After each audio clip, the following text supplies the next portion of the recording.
Hi guys, we're going to make Irish soda farls.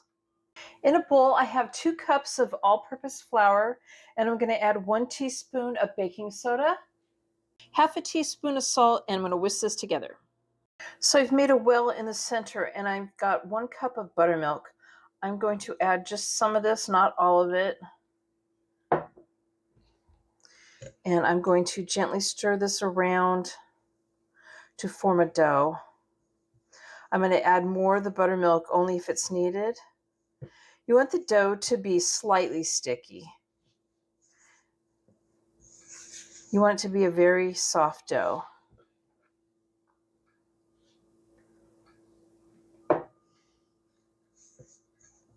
So on a lightly floured surface, I kneaded it about 4 times. You want to not handle the dough as much as possible.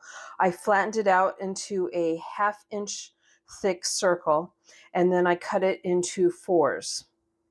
So I've heated up a skillet over medium-low heat, and I'm going to put these in here dry.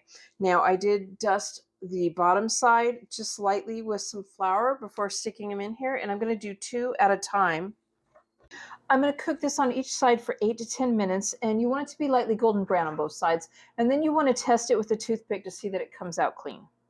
Some ways you could serve them would be to make a breakfast sandwich out of them, or maybe some tomato and greens in them, or you could slice them up with some butter and jam.